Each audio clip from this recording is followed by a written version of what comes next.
Hello po, Shana Marie Estubo po, missionary assigned sa Butuan City. Alam niyo po, hindi ko talaga inakala na makakapag-aral ako ng college during my elementary and high school days. Kasi alam ko yung situation ng family namin. Pero alam niyo po, iba yung plano ng Lord. Iba ang Diyos natin na pinaglilingkuran. Looking back, oh, last year po, graduate po ako ng Bachelor of Science in Mathematics. And then this year, alam niyo po, nagkaroon ng trabaho yung mama ko after 26 years na nasa bahay lang siya and walang regular work. And then, these past few days, graduate po yung kapatid ko ng college. And now, she is currently reviewing para sa board exams nila. Graduate din po ng elementary yung kapatid ko, yung bunso namin. We all already have 2 high schools and then may isa po kaming college. At yung lalaki po namin na talagang pinagpipray namin is right now, nakikita ko talaga that he is trying his best sa academics niya. And at the same time, is that he is also serving others and helping others.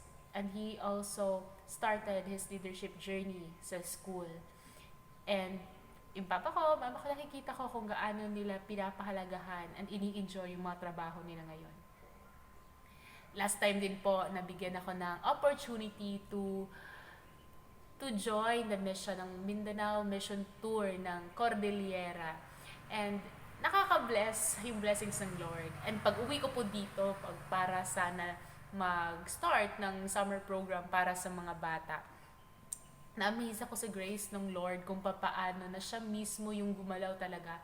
Kasi yung mga bata pala na yun, sila pa yung tinuturuan last 2 years ago, nung before nag-COVID pandemic.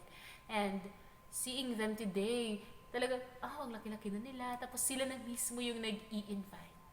And doon ko talaga na-realize na all throughout the journey, all throughout, God has been there. And this God na pinaglilingkuran natin is not just blessing us in little things or in things that we ask for, but He is blessing us with much, much more. Na minsan hindi na natin na-appreciate because of our clouded minds, but looking back, appreciating what we have now, we are believing, we are serving the God of much, much more. Kaya today, samahan niyo kami to preach, to share that our Lord, our Savior, is the God of much, much more. Amen.